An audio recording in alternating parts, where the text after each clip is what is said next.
What's up, everyone? This is Erin Diamond. And I'm Jordan Duggar, and welcome to the Fitness Business Podcast, formerly known as Flow State of Mind.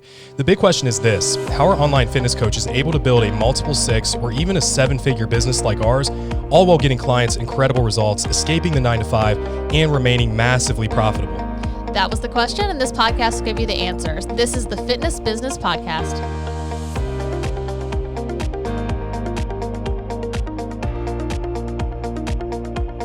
What's up, guys? Welcome back. Erin and I here for an episode today that's really it's gonna provide a lot of value around something that you're probably not even aware of that you're doing. And this is something that holds the majority of our IFCA students back.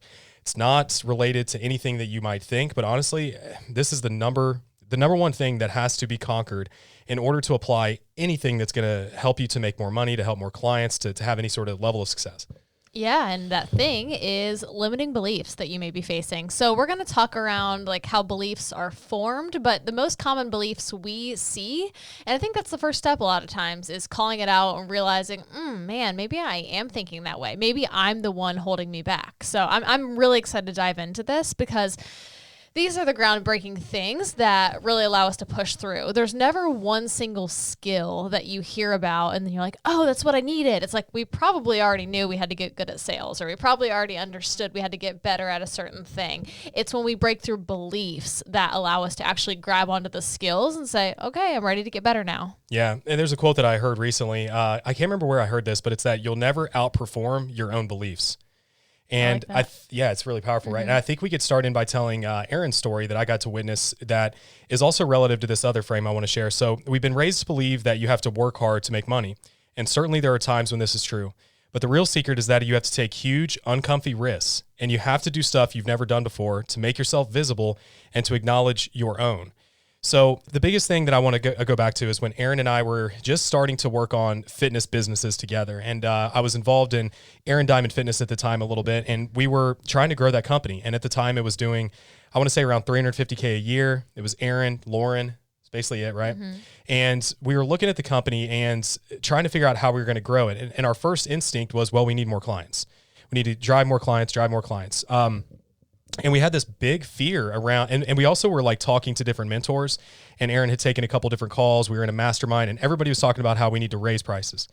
Well, it didn't happen for a long time. And because we'd look at that, and I had a limiting belief around it, and I think you did too, right, Erin? Absolutely did, for sure. And I think it was just being stuck in ways and never really trying, never trying to think about adding more value to the offer. It was just kind of like I'd always done it this way and it was working, and I was afraid to challenge it. I don't know if it had anything to do with what I thought I was worth or anything. It was just kind of a belief around, well, this is what's always worked for me. Why would I step outside of my comfort zone? Why would I take a risk and do something different? Yeah. And it wasn't until we were both able to circumvent and overcome that belief by doing something scary, that, doing something that we've never done before, did we prove that it would work. It was funny. We were on a call the other day with a couple of business coaches we're working with, almost like consultants.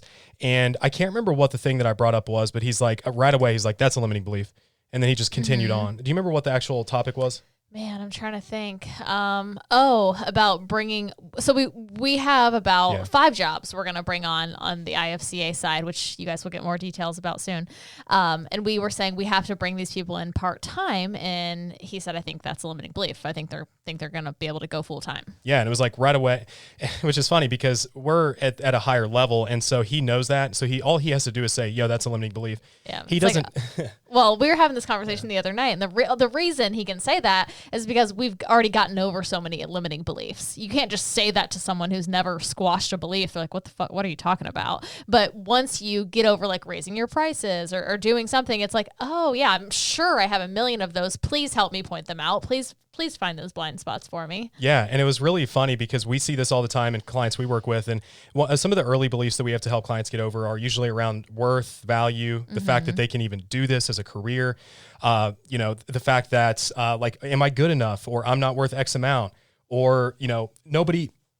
So those are the big ones. But what happens is at every level of business, you come up against another one that has to be broken. And I think there's momentum that gets built. Like once you break some of these early ones, when you're faced with the next one, you almost have this remembrance. You're like, well, I was up against something similar like this. I got through it, and everything changed. Yep. Everything improved. So why not attack this in the same way? Yep.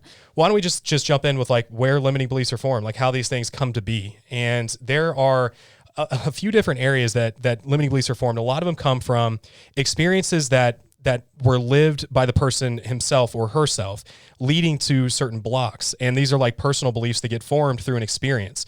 Like maybe growing up, I don't know if Aaron, if you have any examples of like, you feeling like you're not worth very much, right? Or maybe it's like, okay, you started a coaching business and you started to sell it, at $200 a month, and a few people said no. Mm-hmm. You can get this belief ingrained in you through a personal experience that's hard to break. Yeah. Well, I think even maybe before, I guess your childhood are personal experiences, and it goes back that far. And I've told my story before.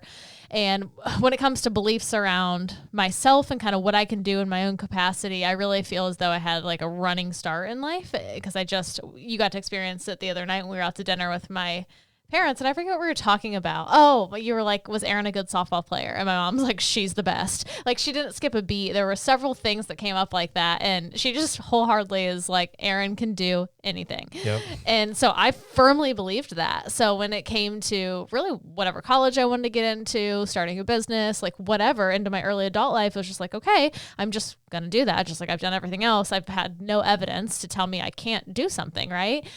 So I think a lot of us aren't that lucky. I fully acknowledge just how lucky I was my whole childhood to have that consistency of you can do that. You can do that. No one was ever telling me otherwise. So I do feel as though I had a little bit of a running start in that regard of just like, I can do it. Now, when we get to money mindset beliefs and everything else, I struggle just like everyone else has. But start there and ask yourself a really great question I like around that when you're coming up against something and saying like, oh man, no one would ever pay me that much money, or who am I to be an online fitness coach, or no one's going to take me seriously. Ask yourself this: whose voice is that?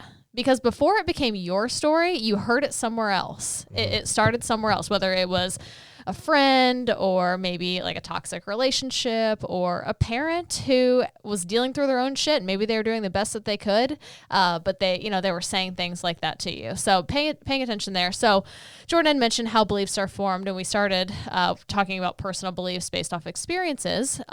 Hereditary and experiences and beliefs kind of along the same lines. Fear or excuses. So fear or excuse is everything you use as an excuse to stop doing something, or when you stop taking a certain action, or the fear of failure is a really big one. Those manifest through maybe having failed in the past. Yeah, and there's a quote that I read, or I pulled up from You Are a Badass at Making Money from Jen Acero. It says, the walls of your comfort zone are lovingly decorated with your lifelong collection of favorite excuses. And it's just so true. Like, you often create these excuses or reasons why something won't work simply because it's a reason. It's because it's uncomfortable, because it's new and it's scary. And those comfort linings of excuses allow you to feel safe and to give you a reason, because nobody wants to say, well, I don't want to do that because I'm scared. Yeah. Or because I don't think it'll work. It's that, there aren't enough people who can afford my coaching. That's the reason that I won't do this. Mm-hmm. Let me ask you something. And I think we've talked on this before a little bit on the podcast, but when we met, you came from a really different angle in the fitness space, and you had a lot of excuses of why it couldn't happen for you. Excuses around you don't make money doing that. I think you had a little bit of fear of failure. I think you also had a lot of judgment from just other areas of your life. Like, what were your limiting beliefs and your limiting factors early on? Yeah, the big excuse that I gave myself was that, well, fitness is my passion. It's something that I love very deeply. So I never want to make that my career, because then it would dilute something that I care so much about, which is a silly way to think. Do you think it had to do with just fear of failure at it? Yeah, fear of failure, and also fear of the unknown. Like, I don't know how any of this could possibly work. So I'm going to just line that logic by saying, well, I don't want to do it because of this, because then it gives me control. Yeah. Because if I am to say, well, I don't want to do this because I don't know how it works, that's like, I could look at that and be like, you pussy. Like, for sure. Yeah. Well, one of our points here under how beliefs are formed is society, right? So society sets us up in this way to tell us, go to college, get a job, climb the corporate ladder, and kind of puts us in these constraints and says, this is a life that makes sense. This is a life that's proven. When reality is like you got canned from a steady job, like, you know, the job that you were pursuing, and we're not any more safe that way, but society kind of puts us in those lines and makes us think, hey, if you operate with these sets of beliefs, you'll be safe. So anything outside of that feels just like maybe we shouldn't do that. Who am I to be doing that? Everyone else is over here doing this thing. Yeah, no, definitely. And the people who ascend the fastest, and this is cliche, but it's like you take action and then you figure it out second, right? Like you move forward with the thing, you test it, you figure it out, and then like the people who are going to constantly be stifled are the ones, and we see this all the time, where it's like, well, I don't know exactly how this is going to work. So for that reason, I'm going to just stick with doing things the way that I do them currently. Yeah. Because it's like, well, I don't see it, or like I need a clear path. And it's like, well, for sure. Okay. But the only way you're actually going to see it is by moving through it, is by doing it, you know? Yeah. And what that's really saying is I don't trust myself. I trust someone more to show me, which is great in a lot of circumstances. Like, should you seek mentorship of someone who's done the exact same thing you want to do and make your life easier? Absolutely. But when you come up against like those small micro commitments and you say, ooh, no, I need someone else to tell me what to do, you're not building any confidence. So you're never going to break through those beliefs. You're never going to say, oh, I can make this call. I can raise my prices. I can, you know, write this sales page. I can do this thing. I can hire this person. I can make the shot. And I think all beliefs kind of go in one container. You either like start to believe in yourself or not. So you're either gathering more evidence and more times where you can prove to yourself you can do something, or you're like filling the bucket up of someone else has to do things for me. Other people are right and I don't trust myself. Yeah. Yeah. You know, there's one that we were up against recently that you guys are going to hear a lot about. It's a way that we're going to restructure IFCA. And there was a limiting belief that I had for a long time that, well, we can't do this because of X, where in reality, I think my biggest fear was that I didn't know how it would work, and I couldn't see how it would work. So for that reason, I dismissed it. Well, the thing is like, until you declare that this is what you're going to do, you're never going to attract the resources, the information, the path. You're never going to find those things because you've dismissed it. Like, you're not going to be looking. You know, so we always talk about how like your reticular activating system and whatever you see, you create more of. Now that we've decided this is what we're doing, I'm finding answers left and right, everywhere. Well, the first step in saying, hey, this is what we're doing, we made a declaration that we're going to scale our sales team. And the way our current model is set up, there's no way to scale a sales team because we only sell IFCA 2 months out of the year. But we said, fuck it. We're going to scale a sales team and we're going to pay these mentors $15,000 to show us how. And we did not even know how it could happen, right? We didn't even have a plan because we didn't even have enough things to sell, but we wanted more salespeople and we just knew we wanted to grow that part of our business because if we're scaling a sales team, that means increasing revenue. We knew we wanted the business to grow, so we just led with what we wanted and we paid the money and we said, all right, you know, kind of relinquish control, show us how. And then the next thing presented itself, like Jordan just said. It was like, well, here's the business model. And then we were like, oh shit, we have to tear down everything we've done and create this other business model. And then all the resistance, like, are we capable? Are we ready to work that hard? Are we ready to take that giant risk? Because in 6 rounds of IFCA, we've really started to figure some shit out. And then we started to look for examples. Like Jordan said, the declaration, and especially putting your money down, starts to attract real resources because you're hyper-focused on that. We talk about this on here all the time with the reticular activating system and the way your brain works. If you're focused on something, you're just going to gather more and more and more. So we started doing that, and now our eyes have been open to all these models that work exactly like the thing we want to do. So now we're like, well, there's evidence over here, there's evidence over here. And then at that point in business, you just get to copy off other people. It's like, well, we'll just do it like them. Yeah. How many times have we seen this from our own clients? You know, example being, I won't say her name, but somebody who came in making, I think, 7 to 8K a month already, was working a ton, and all she knew was that she wanted to like find a way to work less, like to scale her team. And to make more money. She wanted to go to 20K a month. So she had an idea in her head how she was going to do that. Came in, oh, I'm going to hire an assistant coach right away. I'm going to start running challenges and like, I'm going to do this, this, and this. So we sit down and we're like, no, you're not. Like, here's the model. Here's the thing that's going to get you to your goal. And here's how it's going to work. She wasn't familiar with that before she paid us money. But until she paid us money, it's the same thing as our situation. She would have never known of this new thing to exist. So if you have a goal, find a mentor, find a model that's proven to be able to help people reach that goal, and just trust in that you don't have all the answers. Your beliefs are what are holding you back because you don't believe this thing is going to work because you haven't seen proof, you know? Yeah, I'm trying to look up a quote here, and it's something along, be stubborn about your goals and flexible about your methods. Oh, that's great. I think that's what you should live by. And the person you're talking about, that's exactly what she did. She was like, well, I want to get here. I know I'm working myself into the ground. I know I'm doing this. And she's an Enneagram 8, so she's a little bit of a challenging personality, not for Jordan, but for me when it comes to the back and forth. I'm not used to it, so she and Jordan have matched up really well. So our first conversation, I just kind of listened and I was like, okay, yeah, you're going to do this challenge. All right, that's the way there. She was so certain. She wasn't really leaving room to be told otherwise. And then we got to prove ourselves on a couple of things. And we were like, what, doesn't this path seem to make a little bit more sense? And then she's been all in on that path. So being really flexible in her methods, and hey, it worked. We got her there. Yeah. Yeah. There are so many beliefs, like entry level beliefs, that have to be overcome and things that have to constantly be nurtured, especially when it comes to money mindset, because you're going to have money mindset blocks going from, your first 100K a year model, like going from whatever you're making currently to 100K a year. But once you get past that, there's another level that you have to aspire to. Yeah. If you're going to get to $1 million, to $2 million, to $5 million, like we had a staunch goal to hit 6 million by next year. And oftentimes there was just this fear of like, well, I don't know how it works. I don't know how we're going to get there. And you just got to continue to pursue towards that end goal and not worry about the method so much. I love that quote. Mm-hmm. Like, keep your goal there, but your method flexible, because now as we've pursued towards that goal and that vision, we're starting to find methods that actually make sense. It's like, oh, we just do this, this, and this, and we can literally triple our monthly income. Like, so keep the goal out there in front of you, but just be willing to like find different methods to get there, right? Yeah. And the way you really have to think about money, you have to shift your frame around this. If you think of money as I'm taking something from someone, or if I have it, people are going to think I'm a bad person because I've always thought people who had money is greedy. And you shift that frame to the more money I have means the more value I'm providing to others. And if you can truly believe that, money doesn't become a bad thing. And then that's the only way that you actually attract money. And you have to start with that at the most foundational level of your business. You can't trick your first few people into coaching and be like, well, I don't know how the fuck that happened. Or they just bought from me because like they're my mom's friends and they want to support me or whatever. And you still have this deep, like, oh, sign up if you want to, like, no, it's fine. It can be 200, it can be whatever.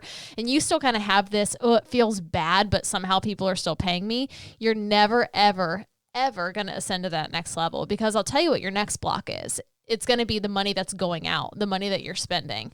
So you're going to have to break through those barriers of gaining initial traction, feeling good about making money, understanding, hey, this means I'm providing more value to the marketplace. And then when you start actually hiring, because you will, Jordan and I were just having this conversation about how it's almost never, ever too early to hire a virtual assistant once you get your business off the ground.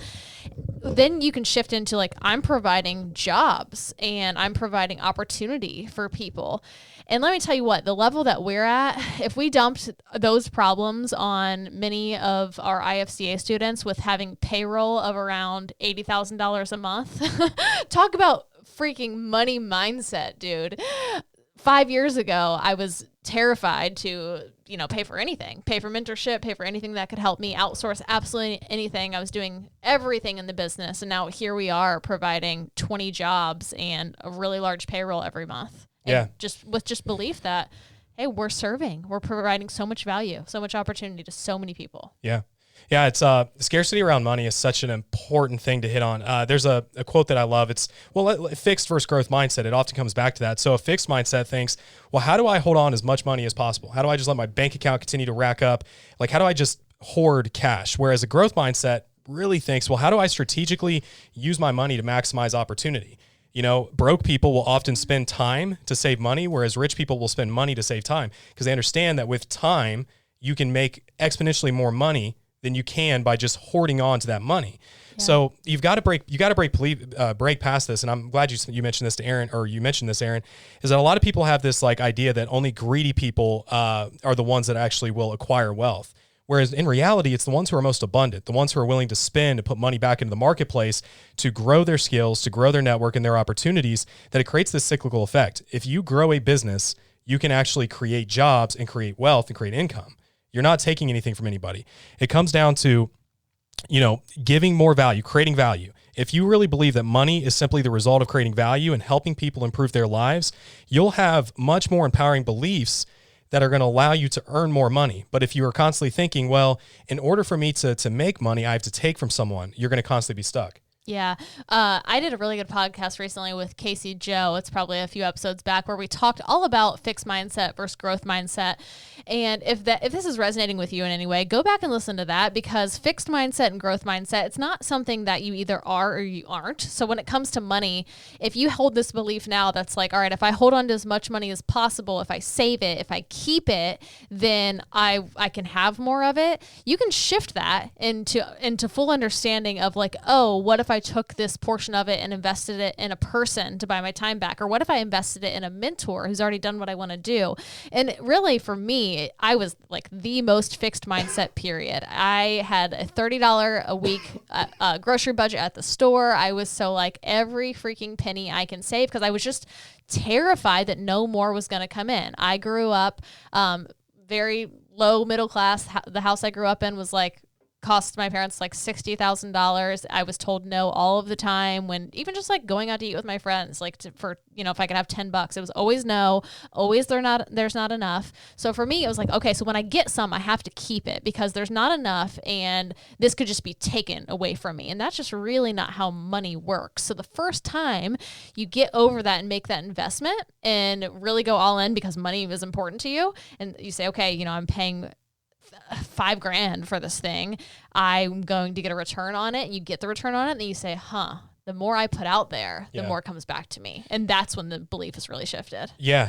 We're at this point now where I can remember even Aaron, if I would have brought to you an opportunity to invest with a mentor back, back like soon after Rising Stars, like, hey, Aaron, I've got these people that I want to invest into. Here's how much it costs. It'd be like, whoa. Yeah. Whereas like 2 years down the road, I'm like, hey, Aaron, I found these mentors going to help us with our sales team. It's $15,000. You're like, cool. Just tell me where to send the money. Yeah. Well, and that's because my first investment in mentorship was really hard, because Jordan and I, we talk all the time about how there are skills, character traits, and beliefs. And right now we're talking about beliefs. So my first large investment in myself, all that happened was it broke a bunch of beliefs for me. Mm-hmm. It didn't help me make a bunch of money. So I had a really hard time drawing a correlation of ROI on that investment, but Jesus, did it like produce massive ROI. Like I'm the whole person I am because of those beliefs that started to be torn down and be broken. So if you don't understand like the importance and significance in this podcast and what we're talking about right now, and like having to work on this foundational layer and breaking these beliefs, and I'll tell you, like the number one red flag for people who aren't willing to do this work is they continue to look for a new strategy. Yeah. They jump from mentor to free resource,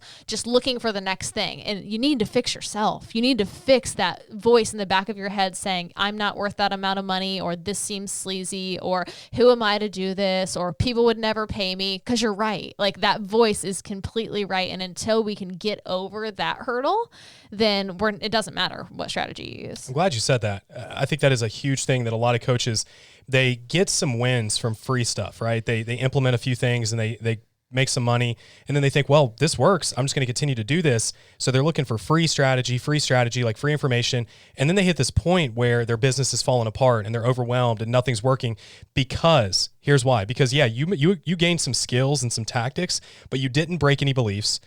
You didn't have to push through anything hard, making a big investment. You didn't develop any character traits. So all of those things are required. So if you go through a mentorship and maybe, like Aaron said, you don't gain any skills, maybe you don't break any beliefs, but it develops some character traits, cool. You're 1 foot further along that bridge of growing whatever your dream is, whatever your goal is. So that was worth it.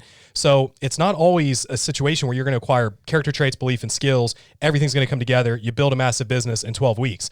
But if you can take just a few pieces of it, then you're doing the right thing. Yeah. And a lot of that, I mean, it comes through mentorship. It also comes through experience and just getting in there and doing it.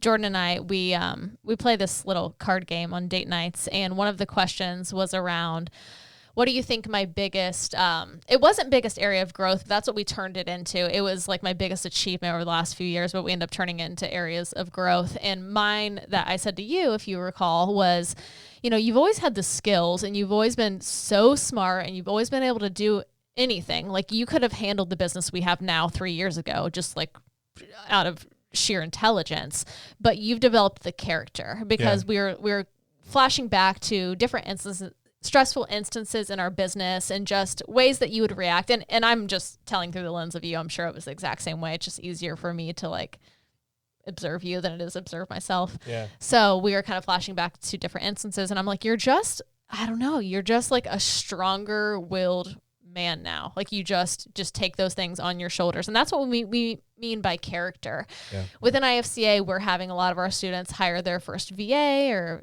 their first assistant coach, and they're freaking out. It's a big thing. Oh my God, I'm responsible for someone's income now. And I'm like, I know how you feel. We're responsible for 20 jobs. And they're like, oh my God, that has to be so stressful. And we're like, no, not really, because you developed the character with every single issue. You learn how to manage your days. You learn how to manage different types of people and personalities. Like you're not dumped there one day. So when we talk about the character, a lot of times it's just getting in and doing it is the only way you sharpen that. Yep. Yeah. Well said. And so a little two-step process here in terms of like identifying when something is a limiting belief versus potentially a fact or something that is really true. Is first, whenever you're up against something and you respond by saying, well, that won't work because of this, recognize that is very likely just a belief. Okay. Mm-hmm. It's likely rooted in a falsality, and it's almost always untrue because beliefs are not based on facts. Okay. So the next step is to challenge whatever that thing is. So now that you've recognized, okay, that's not a fact, it's more so just a belief, then question yourself by asking things like, where is this actually grounded? Where are the supporting facts? Like what evidence do you have to actually support that assumption? And this is a good one. Have you always thought this way? Mm-hmm. Like kind of think back. Have you always felt whatever this is? And if not, if you haven't always felt this way, when did it change? And I like this question a lot. What would it be like to think the opposite of that? Okay. Like kind of play that scenario out. What if you thought the complete opposite of that? What would that sound like? And then ask yourself this question: is this belief helping me progress towards my ultimate goal and my vision? Right. And lastly, I like this one too. How would I think about this belief if I were someone else? So, you could even use like Aaron or I as an example, right? Yeah. If you come up against something and you have an excuse, think, well, if I were Jordan or Aaron, how would I think about this situation? Or it doesn't have to be us, of course, anybody, right? Yeah. Can I add to that? Yeah. A question I really like to ask myself if I'm stuck in a way of thinking. So for me, it was always like, well, if I want more, I just got to work harder. That was my belief for so long. And so I started asking myself, what if I wanted 10 times more? What if I wanted to get 10 times more than the outcome that I'm thinking of, the small outcome? Well, that broke my belief because shit, I can't work 10 times harder. And then I had to ask myself some of these questions that Jordan's mentioned. And I looked around and I said, well, there are people who have 10 times more. They're not working 10 times harder. Well, shit, this belief that if I work harder, I'm going to get what I want, that doesn't really work anymore. So that was really where I had to stop and challenge myself. And then I said two. I had one more. Let me think of this for a second. Yeah, well, on that one, that's a perfect example of, is this belief actually going to help me reach my goal? Because you have to ask yourself, okay, cool, I believe that if I work harder, I make more money. Well, that's fine if your goal is $500,000 or whatever that is. Yeah. But if your goal is $6 million, you ask yourself, okay, that's my goal. If I work harder, and then you start to run the math and you're like, no, that's physically impossible. No. It's like, oh, fuck. Even to $500,000, you'll trust me, I'll tell you exactly what's going to happen. Your hair's going to fall out. You're going to reach adrenal fatigue. You're going to reach burnout. You're going to resent your clients. You have to learn to delegate through people at those levels. Yeah. The second thing to challenge that belief of your own, the reason you have that belief is because there's some sort of payoff. You're getting something by keeping yourself the same. So one example that I almost want to call this person out in IFCA, and I hope she's listening, and I'm just going to say her name because she knows it. So Lindsay Orton in IFCA right now, she has this belief that she has to do everything by herself, that nobody can help her, that just for some reason that she has to do it all. She's raised her twins. She's done it all. And there's a payoff. There's a reason she continues to go back to that belief. And the payoff is probably something that she gets to be seen. She gets to be important. She gets to be called supermom. She gets to, be a fucking boss, like supermom with twins and business owner and all of these things. So she's keeping that there for some reason, and it's driving her crazy where she's not outsourcing where she could be outsourcing. So if you have a belief that it's around like, I have to work hard, I have to do it all, even beliefs like I'm not really worth it, what's the payoff to that? The payoff could just be like, you get to be right? Your whole life you've made this story that you're not worth it. Maybe your mom told you weren't worth it. Maybe you had an abusive relationship, someone told you you're not worth it, and you've made this story, we'll do a lot of things to fight to be right. So asking yourself, hey, I have this belief. I'm recognizing it's a limiting belief, but what's my payoff been for so long? Because unless you recognize that and you're willing to give up that title or significance or whatever it is, you're probably not going to let go of that. Yeah. Well said. That was great.